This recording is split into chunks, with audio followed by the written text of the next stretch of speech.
नमस्कार सर्वांना। आज आपल्या अंगणवाडीमध्ये हिरव्या देवाची जत्रा हा कार्यक्रम आयोजित करण्यात आला आहे। पोषण माहाच्या कार्यक्रमाच्या सर्वांना शुभेच्छा।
रक्त कमी झाल्यावरती आजार वाढले जातात।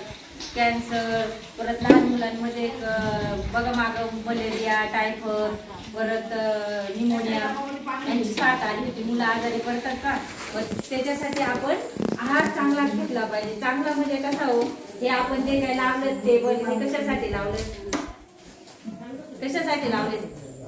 नुसतं पाहिला का नाही, बरोबर आहे ना।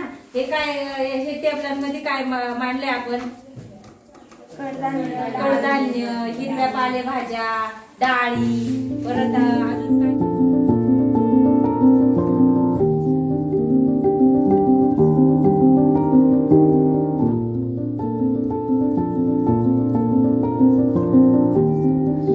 हळद, मिरची पावडर, मीठ आणि तेल टाकून ते पीठ मळल्यानंतर ती हातावर शेंगोळी करून घेतली आणि मग पाणी उकळायला ठेवलं, त्याच्यात मीठ टाकलं आणि तेल टाकलं। त्याला उकळी आल्यानंतर ती शेंगोळी पाण्यात सोडली। ती 1 तासभर शिजायला लागतात, ते शिजली नाही लवकर। आणि मग ते शिजल्यानंतर त्याला थोडंसं साधारण पीठ आणि मिरची हळद लावायची आणि दगडाची फोडणी द्यायची, लसूण खोबरा आणि हे याच्यातून म्हणजे प्रोटीन भेटते।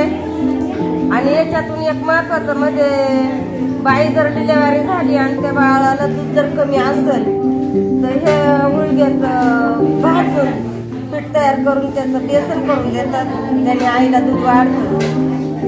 आणि हे खाल्ल्यानंतर ते गरम पण असतं, थंडीच्या दिवशी ते आवश्यक खावं।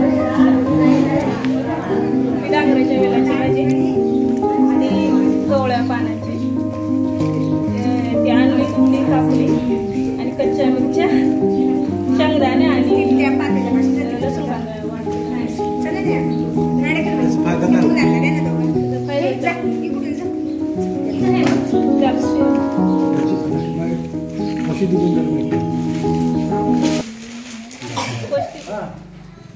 या जर तुम्ही बघितल्या तर काय फरक दिसतोय तुम्हाला?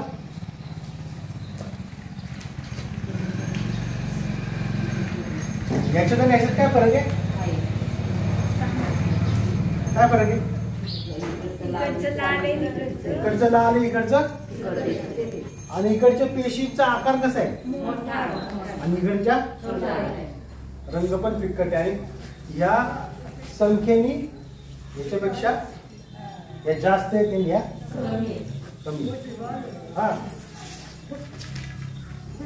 ही रक्ताची जी लाली आहे ना, त्या रक्ताच्या लालीला शास्त्रीय नाव आहे,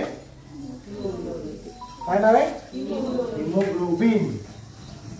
काय नाव आहे? हिमोग्लोबिन. हे आता आपण थोडस साईडला लावून ठेवू.